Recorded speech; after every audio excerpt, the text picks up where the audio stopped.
Welcome to Through the Looking Glass. While here in Wonderland, we're going to discuss topics and share stories to help clear up the distorted views of relationships. We provide a safe place for balanced and honest conversation. While each episode can help all who listen, the focus will be on the community of color. So sit back, relax, and enjoy the conversation. All right, everybody, welcome back to Through the Looking Glass. This is Michelle. I'm here with Chris and Keisha. And we're going to be talking about healing. And not just healing, what it looks like, how does it feel, how do you present yourself, but more specifically, after you go through or begin your healing journey, what do relationships and dating feel like or look different? Like, how does it look? So that's going to be our focus, dating after healing. So before we jump into our talking points, we're going to jump straight to Keisha, and we're going to see how Keisha's been doing this past week.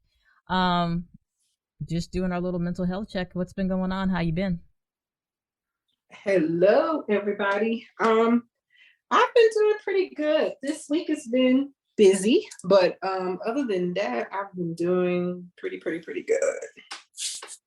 All right. How y'all doing? I'm still here, so that's Trick a positive. question. Yeah. Let's let Chris. Let's hand the baton to Chris with that one. How was your past week, Chris? Yo, I'm all good. My voice is. It's back. It sounds good. It's back. Yeah. Look, man, I sound like I look, baby. But yeah, no, I've been doing good. Whoa, all right, Chris. Hey, look, two man, thumbs up, Chris. Hey, that's how you know I'm feeling myself now. Like, you know what I'm saying? I'm sorry, the last episode I was kind of somber. I really couldn't be me. But hey, y'all getting all of me tonight.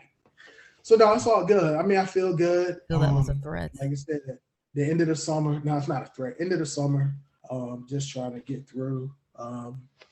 Enjoying myself. Enjoying life. No complaints. No complaints. That's good. My week. I'm just gonna say this. Post-COVID syndrome is a thing. I was talking to Chris before we started recording. Hopefully to get some positive, like you're gonna be straight good to go in a few weeks, but that's not what I heard. So now I'm trying to process that. It's a thing. It's a thing. I'm not used to not being able to do the things I want to do when I want to do them. So maybe this is a lesson in my control issues, because my body right now is in full control. So I'm kind of at the mercy of whatever it wants to do at the moment. But I'm here, and I'm happy that I am, because there's some people who have it much worse than I do, but it still freaking sucks. So I'm gonna try to bring some of my energy in, but yeah, that's what's going on in the background where that's concerned. So let's go ahead and jump on into healing. What does it look like to you? So I kind of want to unpackage that in the sense of your individual viewpoint of healing, because depending on who you ask, you're going to get a different response. So when you're talking about healing, specifically involving intimate relationships, what does that look like? If someone says they're on a healing journey, what are you expecting to see with that? Well, I'm expecting to see them do some alone time. I expect them to definitely do some deep self-care, some evaluations of where they're at in life, and looking at the pros and cons of the previous relationship, taking the time out to not only see the fault in the opposite person, but see their flaws too, and their fault in that relationship coming to an end. Yeah, I mean, I would agree with that, but also add, I mean, I think it's more so when you're healing, seeing exactly what, actually learning about yourself a little bit more. And just, I know you kind of spoke on it, Keisha, but seeing exactly and recognizing what part did you play in the previous relationship, and then getting past that, versus I think one thing that we tend to do is always blame it on the other person and just saying it's their fault. And it could have been something that they did, but also think about yourself and it's like, hey, what part did I play in that issue? You're absolutely right. And looking at it, someone was like, look, I'm on a healing journey, I would expect to see what both of you mentioned: accountability for previous relationships, not just pushing the blame on the other person. I would expect to see examples of you doing the work, right? Words are one thing, but if it's not backed up by actions, then they're just that, words. So what does that look like? Keisha said spending time alone. Absolutely. Being able to talk about the situation and not still be emotionally charged or emotionally impacted when you start talking about the situation. I know for me, that's my biggest indicator that I've moved past something, is I'm able to talk about it, but talk about it where I'm not still getting an emotional response from it. So I would expect to see the behaviors that match the words. And again, obviously there's going to be different behaviors depending on who you're talking to, because they might have to work on different things. But what you said, Chris, and what you said, Keisha, that makes perfect sense. Some time for you to focus on you, taking accountability for whatever it is that occurred, and then choosing to move away from it, to move away from the pain, and not allowing yourself to be pulled back and reliving those experiences over and over again. And there's some relationships that are harder to heal from than others, right? In y'all's experience, like what was probably the hardest relationship you had to heal from, and why was that relationship the hardest? For me, the hardest relationship I had to heal from was the first relationship out of the marriage. And I think it was, well, I know it was because I didn't take that time to heal. And I kind of like suppressed my feelings. I thought I was okay, but I wasn't. So when that relationship came to an end, it's like I crashed. I then was healing from both relationships. And so it taught me not to suppress my feelings, deal with it as it comes. And I've heard that. I've heard the first relationship after the marriage is typically one of the most difficult. I've heard that before. So, yeah. Because it made me like question myself, like, oh my gosh, is it me? Da, da, da. What's wrong with me? And nothing was looking at this person, and what actually happened. It was putting like, oh my, it's like you start questioning yourself, like, am I ever gonna get this right? It was just a lie. It was hard. What about you, Chris? I'm very curious to hear what this answer is going to be. Me too. I am curious too. There y'all go, man. Well, I got y'all on the edge of y'all seat. Now, for me, the hardest relationship for me to heal from, I would probably say it would be my marriage. And I think it's because I just had a lot of things, not only with the marriage, but things personally that I had going on, and trying to get past a lot of that and finally getting to the point and accepting that it was over. And I think I've kind of talked about this a little bit on here, is like far as the state of kind of depression that I went through. And I didn't even know I was depressed. I didn't even know I was going through having a depression setting. But kind of finally figuring out like it was things going wrong. And it wasn't until like, hey man, I gotta go seek help, and started talking and going to counseling, getting to therapy, and started healing. And that's when it was like, okay, a lot of things were starting to make sense of why I was doing things in the past. And also I saw things moving forward, getting better. So I would say my marriage, that relationship is probably the biggest one that, because not only that, my marriage, it was affecting other relationships I had, as far as friends, family, and everything like that. So, I mean, and I feel as though I'm still in the process of healing from that, but every day is a new day, getting better. Absolutely, absolutely. And what's so awesome about the three of us, all three of us have a different perspective, right? Because for me, I wouldn't say my marriage, because my marriage was like a slow bleed. And what I mean by that is I was healing from it as it was coming to an end, because I knew it was coming to an end, right? So there wasn't that all of a sudden I gotta figure out this, that, and the other. It was a planned type of staggered process. So it wouldn't have been the marriage for me, or the first relationship since the marriage. That's a podcast episode all in itself. That's a damn podcast series, but I will leave that alone. I would say it would have to be the relationship that I had begun the healing process of, just having poor relationships, right? You still have to heal, even though something's a slow bleed. You still have to heal from things that occurred even before the marriage for me, right? So I had already begun this healing process and found myself in a relationship. And I think that was the hardest one to heal from, because it ended so abruptly.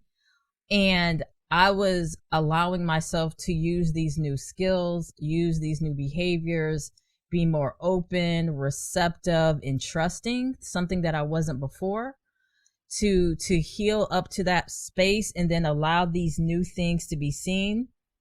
And then all the walls come tumbling down, like literally, like out of nowhere.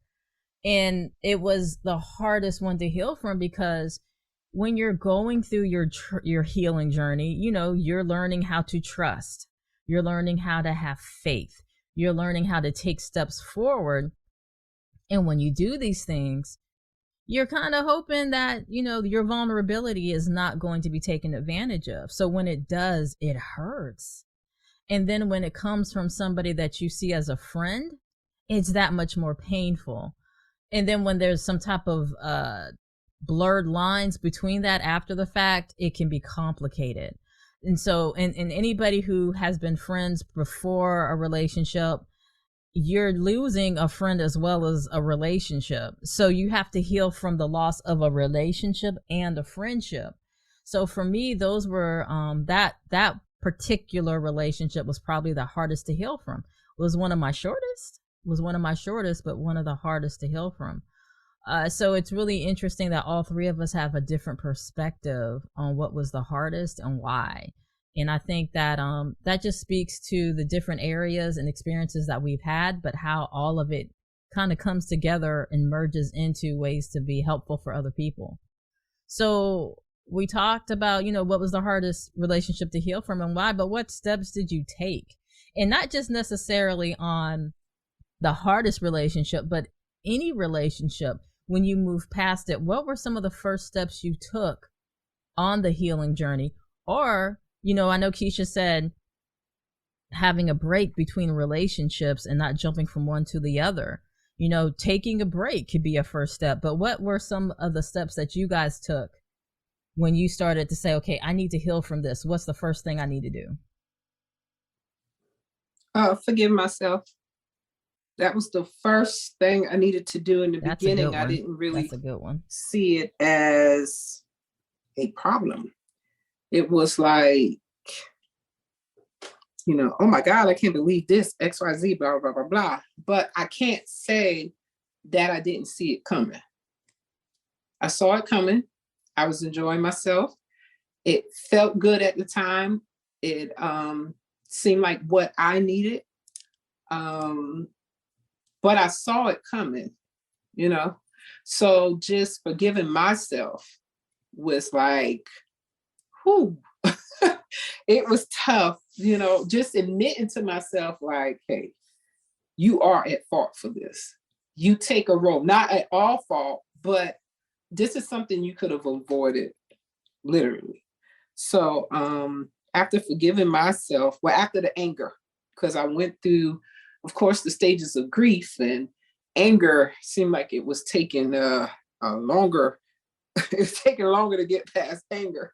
So after forgiving myself, I prayed a lot, and I just began to ask the Lord to show me me.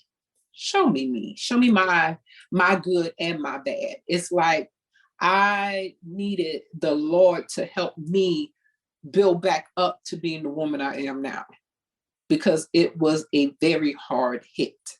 It really was. And it affected me not just on a personal level, but on a professional level and everything. It was tough. Right, because that stuff bleeds over.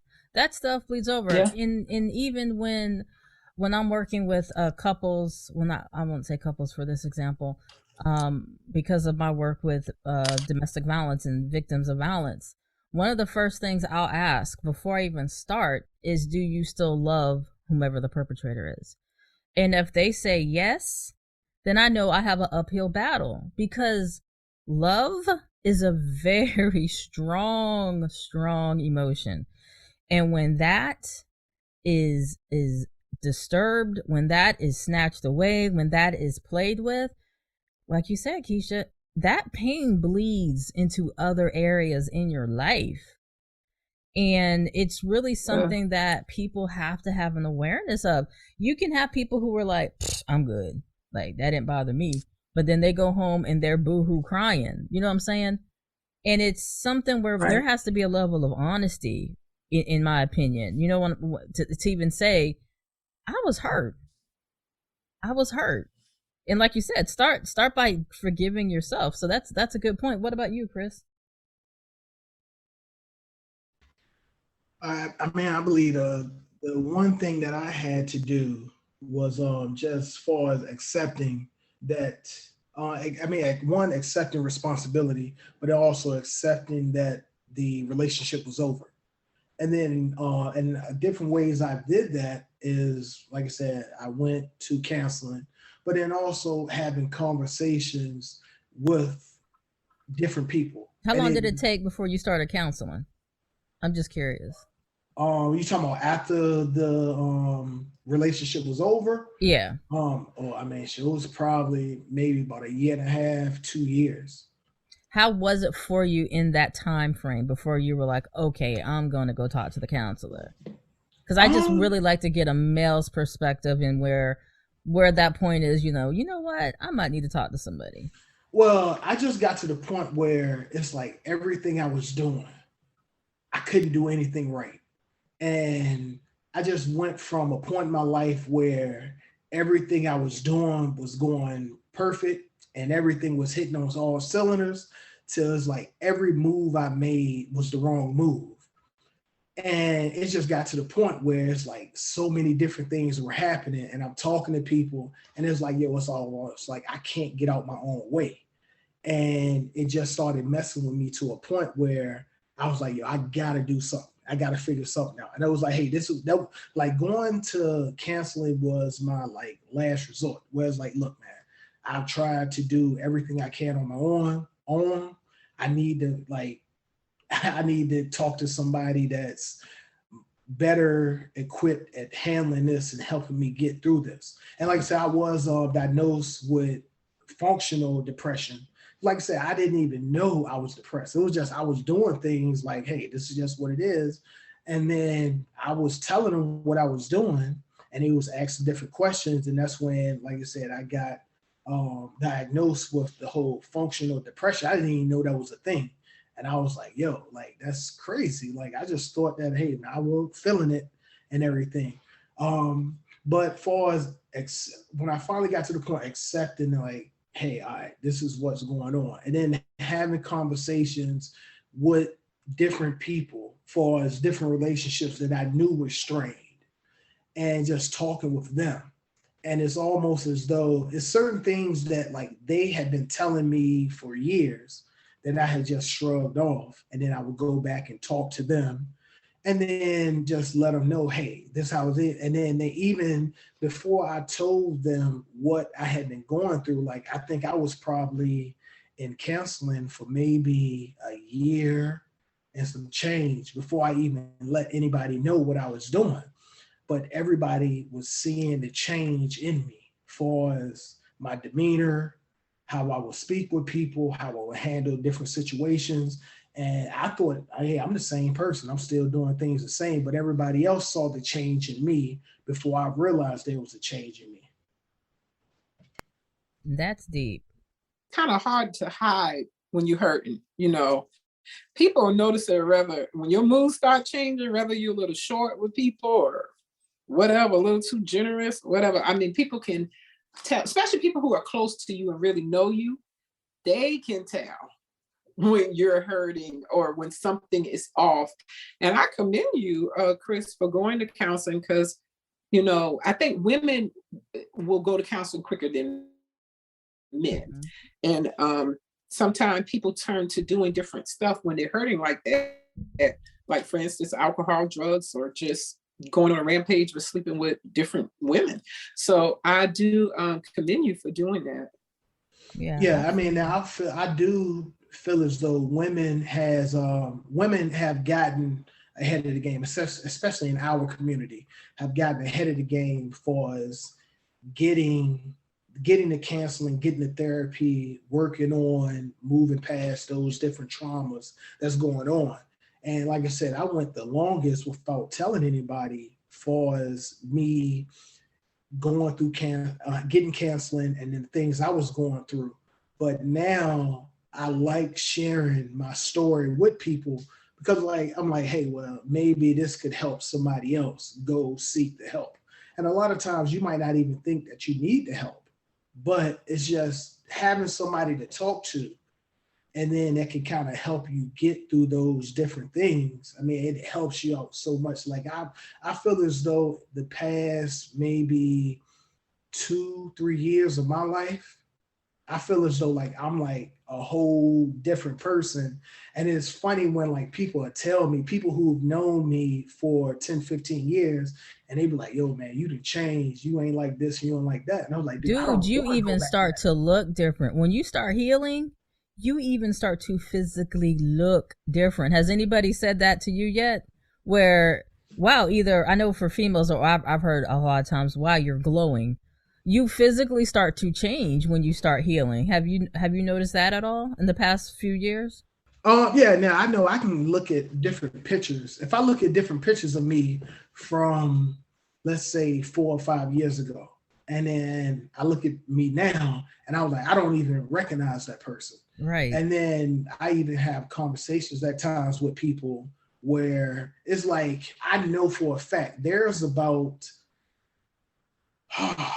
like maybe 4 or 5 years that like I don't remember anything. And it's like when people tell me about, hey, you remember this? So I'm like, no, I don't remember that. And then I think about that time frame, because it's like so much. I think I was going through so much during that time. I just blocked it out, and it's just I erased it from my memory. So it's like when people would tell me about it, I was like, look, man, I have no idea. So I know there's like maybe I'll say 3 to 5 years of my life that I do not remember. I don't remember anything about it, and it sucks because that's when my kids were younger, and it's like certain things like from their childhood I don't remember at times. Now people might show me pictures or videos of it, and then it might like kind of bring up a memory, but a lot of times I don't remember any of that.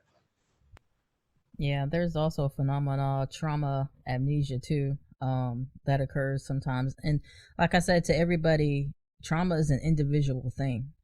So it's a definite thing and a definite possible explanation too, where you just kind of block out certain parts that were too painful. But like we were saying, you know, you don't just change emotionally. Everything starts to change once you start to do the healing. And I know for me, the steps that I've taken is A, to have an awareness that I need it, and B, oh my gosh, let other people in. I am notorious for shutting down to the point of I don't exist anymore to other people when I'm going through something. I can contest to that.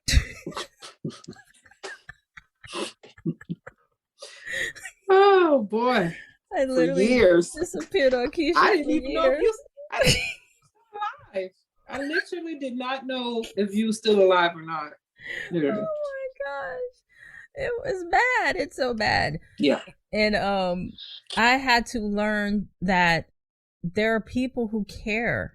You know what I'm saying? Like, you don't have to go through pain alone. And even if you pick a very small group of people or person or whatever, to not fear that someone's going to look at you as weak because you need help.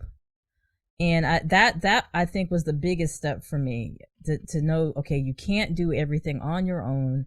You can't take responsibility for somebody else's behavior. And there's people who care. Like, they legit care.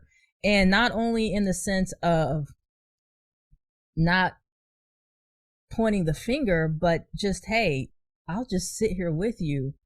We don't have to say anything at all. You know what I'm saying? So the first step for me was to let people in, to not take the responsibility or burden of the other person in the situation, and don't feel you can save everybody. Because just because you feel this person has this potential, this person can do this, that, and the other, if they don't feel that about themselves, it's not going to work. And just like people who make poor choices in decision making in relationships and cause the relationship to end, not taking full responsibility of that. I would take responsibility for my part, like Chris was saying earlier, but I'm not going to take responsibility for somebody else's poor behavior, regardless of why, right? And that's one thing of us who are in the mental health field, and Keisha can agree to this too. It's hard a lot of the times when somebody behaves a certain way, because you want to do a whole psyche eval and you're like, well, I know why they're doing that. It's the trauma they had when they were a child, so I can excuse it. But we can't do that. And that's another thing I had to do when I started the healing journey, is not to excuse somebody's poor behavior because they're choosing not to get help for it. You know what I'm saying? So now we've talked about, what steps that you put you on your journey. How do you date differently? And this is probably going to be a loaded question for everybody, but now, you've gone through these experiences, you're in this healing journey, the process. How does it make you date, vet, and experience relationships differently? I pretty much pay attention to the red flags now. I process it. Hold on, pause, because I know Chris is already thinking that Maya Angelou quote is about to come up somewhere in this discussion. I know it, so I'm just saying it now. I'm pretty sure it's going to come out somewhere. Yeah. Oh my gosh. I process. I talk to a friend that I trust to help me process. And we look at it in different directions, and I make sure that I'm not so, I don't know if the word is excited or feeling this person or vibing with this person so much until I'm ignoring the red flags. So that's how I'm doing it differently. I know what I want. So I'm really careful. I'm not dating potential. So that's good. I'm gonna have to make some hand claps and something on this one. Yeah, don't date potential. Yes. Yeah. I don't know about Chris, but that's on my list too. Do not date potential. You got to stay in reality. But are there any other things? I know you said you kind of fine tune on red flags. Or kind of look at them. Do you kind of look for the green flags too? I do. I would say, and that's something that I'm working on now. When I see the green flags, it's always, but is it really a green flag, or is it a red flag up under that? So, I will give credit where credit is due, but sometimes giving that credit is a little hard. They don't know it, but I'm just always observing. Does it get difficult? Like, how do you know how long the observation phase lasts? Is there a time frame where you're like, okay, he's safe now, or is it kind of by ear depending on the person? Just kind of depending on the person. I mean, it's been times where I was happy I kept observing, and it's been times where I'm like, okay, that's enough. You're done. So you're done. It's just you're done. Well, those are good. Those are good, especially very tangible, actionable kind of checklist type of things that people can hear and say, okay, you know what? Maybe I need to think about that as I go into new relationships. But what about you, Chris? Are you doing anything differently or maneuvering any way differently going into relationships since the healing has started? I think now early on, if I was in the early stages of talking to somebody, and then they may have certain expectations of me, or they'll say certain different things, and I was under the mindset where it's like, look, dude, man, you sound just like my ex-wife. So it's like, dude, if anything, like I would have just stayed with her if I'm gonna still do this crap. And then, but I think it was still early on in the healing I was about to process. say, was that coming from the Yeah, pain? that Okay. yeah, and I think that was part. It was still I was still hurt, and I was like, man, I said all these like chicks out here, they look, man, for all this, I could have stayed with my ex-wife for that, but now I feel, and I mean, it might be something natural, but I feel kind of guilty at times where it's like if I meet somebody and we're, let's say we're getting to know each other, we're talking, and then I find myself doing certain things for them, or like just kind of treating them a certain way, and then I feel guilty because I'm like, well, damn, I could have like did this for my ex-wife. Like this is the same thing she was asking for, or this is the same thing she was wanting.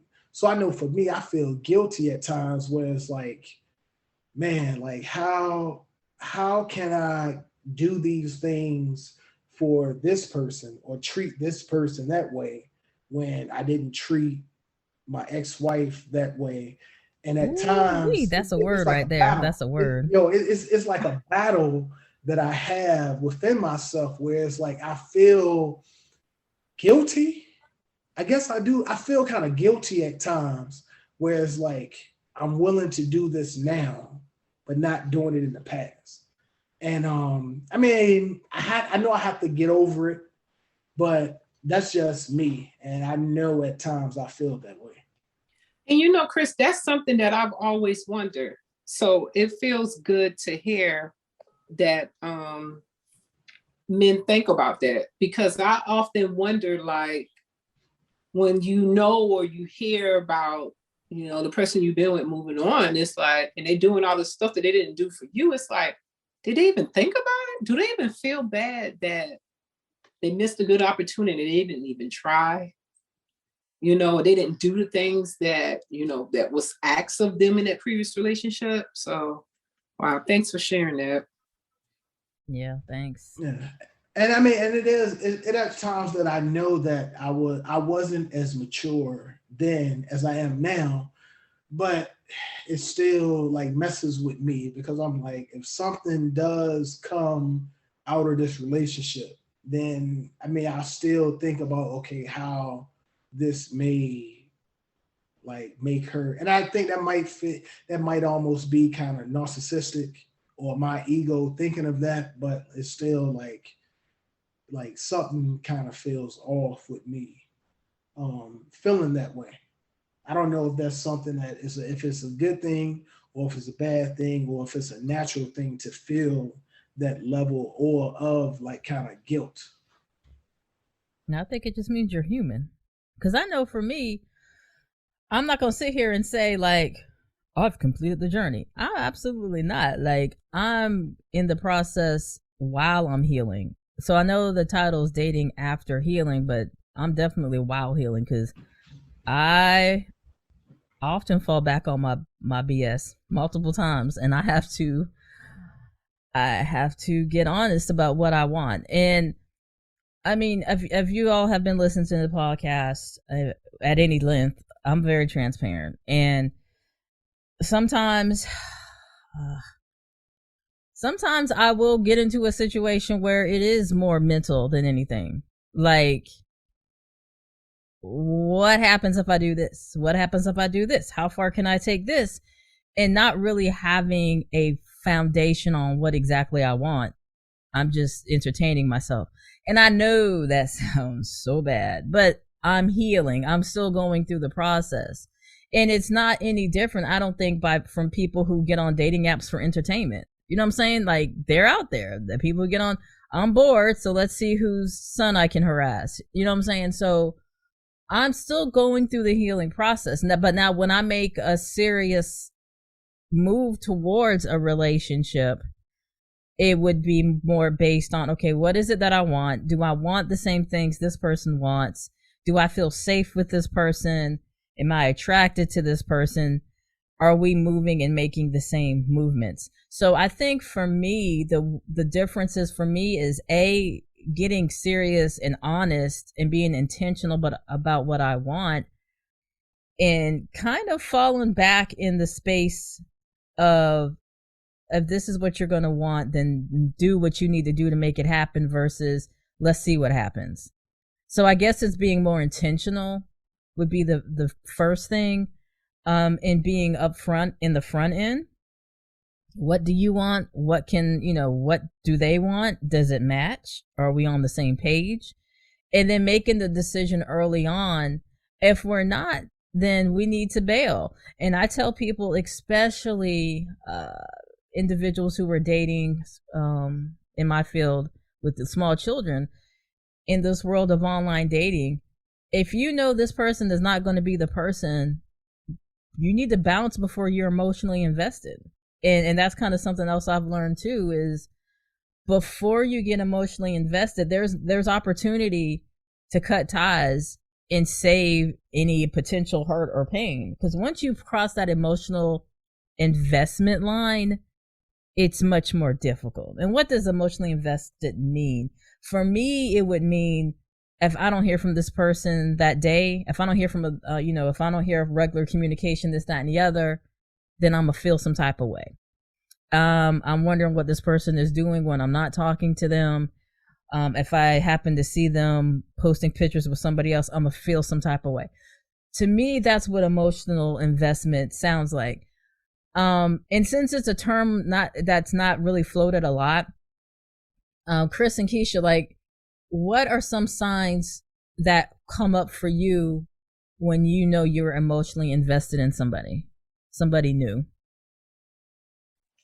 Definitely the phone calls. If I'm not, hearing from that person, whether it's a text or a phone call, then I'm in my feelings. I'm questioning it.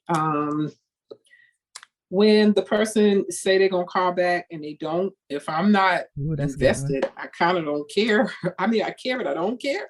But when I'm emotionally invested and you don't call back, it's right, kind of a problem. Right. Well, I know you see my text, and it's been hours. Yeah, it's kind of a problem. That damn active light will screw you over. That active light, that little green dot, man, look. Yes. Like, I know you're holding your phone, man. Right. So, that's like a big deal to me. That's one of the indicators. And then, I don't know, when I really start missing this person too, that's another one. Like, dang, I kind of. It's like that. This dude, It is in Love by New Edition. Yeah. Yep. That's the emotional invested song. Oh, yeah. What about you, Chris? How do you know when you're emotionally invested?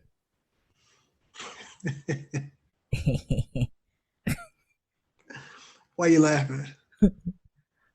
Nothing.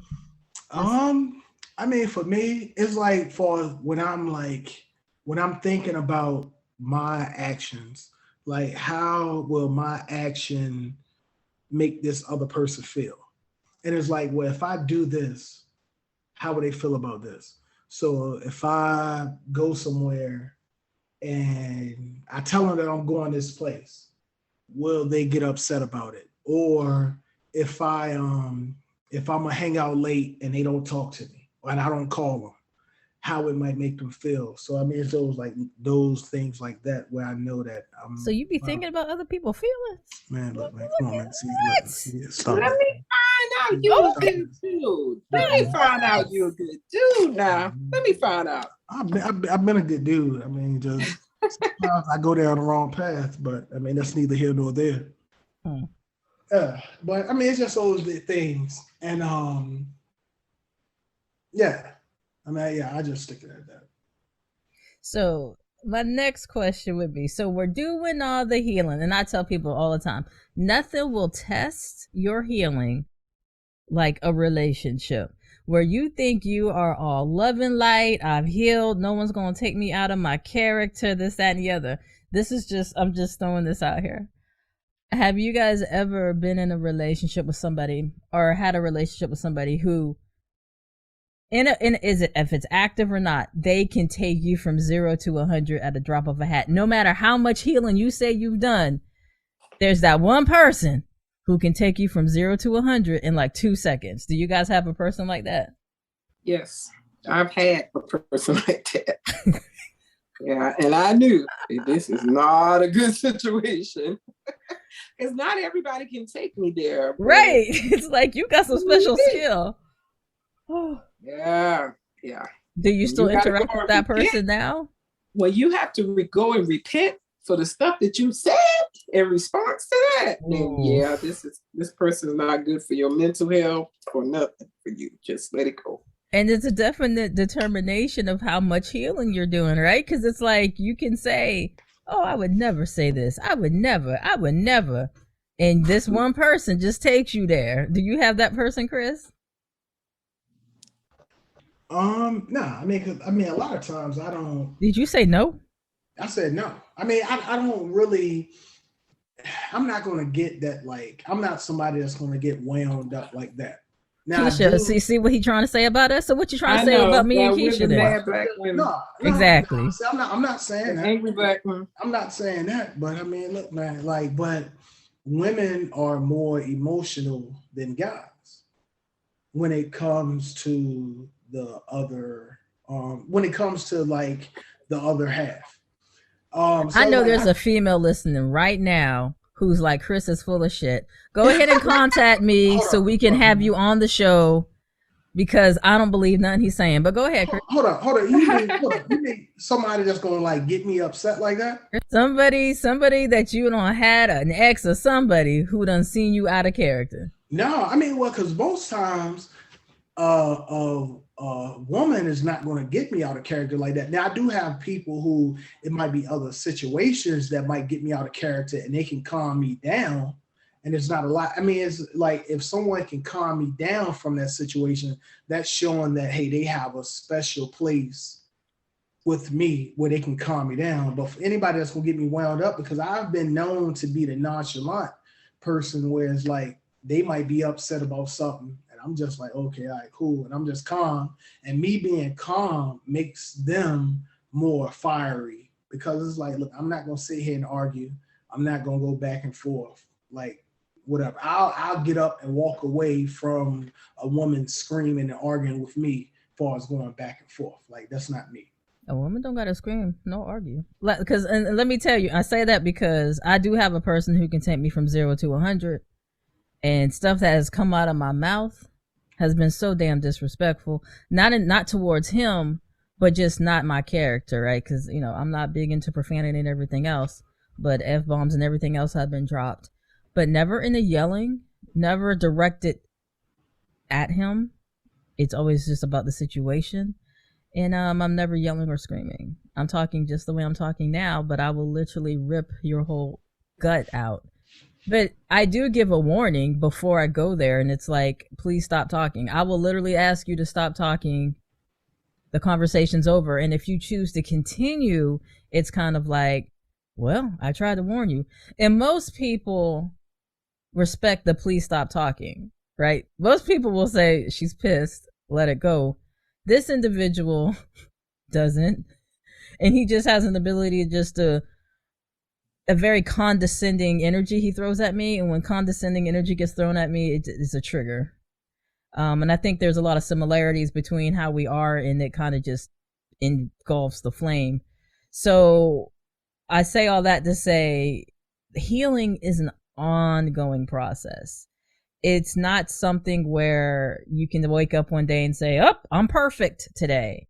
There's situations, there's experiences that will test it just to see how far you've come. And that's why it's so important to have a network of people that you trust who you can throw things off of. Everybody had different experiences, but everybody came back to support from a community, right? Chris said people were saying how he was acting different. Keisha said that she has people who kind of kind of lead her when she might be kind of questioning something. And like for me, that was the biggest part of my healing journey, is allowing people in. So having a support network is so huge in any healing process, and also understanding it's an ongoing thing. So like I said, the relationship that was hardest for me to heal from was the one where I was already on my healing journey. So I was really kind of open and allowing myself to be open to something new that blew up in my face. And that's just a chance that you take with each connection, right? You hope that you're not vulnerable with the wrong person. But if you don't show vulnerability, you'll never know if that's the right one, right?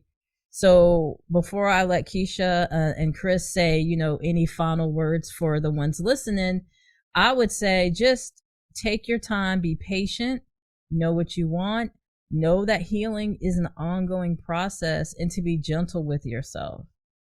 Because I know for me, the most abusive voice I hear every day is my own. And that kind of sucks, but I'm working on it. But it's really turning that inner dialogue into something of, you know what, you are a good person. Somebody just couldn't see your value. And don't let somebody else's behavior determine who you are, because you're not that. So that would be my suggestion. How about you, Keisha and Chris? What would be your final suggestion for anybody who's about to start the healing journey, who is on the healing journey, or is just questioning, what do I do to get started?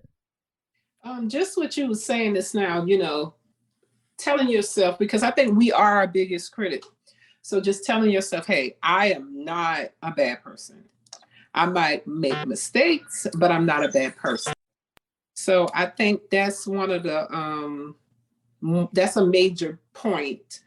You definitely want to make sure that you're doing some positive self-talk and just reevaluate, and don't give up. Reevaluate where you're at now in life and don't give up. Keep going. Keep going. What about you, Chris? What you got? I would say, like I said, the healing, it's not a one-time thing. It's not like, hey, once it's done, it's done. It is something that you have to continue to work on to heal.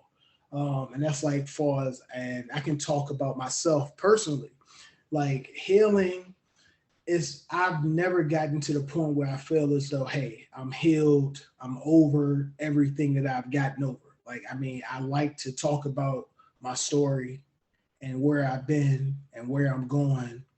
And far as just, if you can always remember, it's always kind of remembering the past, and you kind of remember the hard times. Don't harp on them, but just remember where you were at that time. So then you can kind of remember where that pain and everything was. Not that you're harping on that pain, but hey, where things can be. And then also, and when sometimes, some days I reflect far as where I'm at, far as where I was, and I can see the growth, and that kind of gives me the energy and the motivation to kind of keep pushing and just always continuing to like improve myself. So like far as the healing, like one, accepting the responsibility of it, and then just going through forward, and there's going to be some trials and tribulations, but you just always want to just keep fighting and keep moving forward. That's right. That's right. And one final thing before we close out, for anyone asking or questioning, okay, how do I know if I've healed past something? Or how do I know that I've grown? Because like Chris said, you got to check.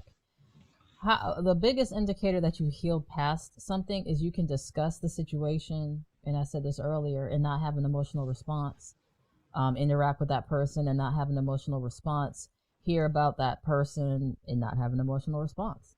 You're indifferent. And I totally agree with that with Michelle. Like, I can say things for as me, myself, and my ex-wife. It's like the conversations that we can have now, and we sit and talk and discuss, and a lot of things it's about the kids and what they have going on. But then we also check on each other, and I'll see how she's doing and she see how I'm doing. And I had joked with her I think it was maybe like a couple months ago, and I was like, yo, I feel like we BFFs. Like, like yo, we at a point now where it's like, yo, I never thought that we could be at the point where we at, where we can kind of have these discussions where it's no animosity, there's no friction, and it's like it's all good between her and I. That's right. That's a huge indicator that you feel past the situation. And it's very possible. And how do you know about growth? When a situation or something repeats itself and you don't respond the same way. That's Absolutely. Yep, that's your growth and that's your healing right there. Those are your biggest indicators and two things that you can remember and you can check on. So if you're talking about a situation and you're still feeling emotionally attached, hurt, or mad, you still got some healing to do. And that's not bad. It's just having the awareness so you can keep doing it. And like everyone has said, keep going. Don't stop. You know, you're on the path. Keep moving forward. And some days you might have to pause and not move at all. But as long as you're not moving backwards, then it's still a good day. It's still a good day. So as always, we're coming to our top of the hour. So thank you all so much for being here. Keep an eye out on our Instagram, our Facebook, our TikTok, and again, our website, www.thelookingglass.fans. So you can keep updated and more content's coming out just to kind of enhance what we talk about on the podcast. So just kind of be mindful of that as well. And as always, you guys take care, stay safe, and be well.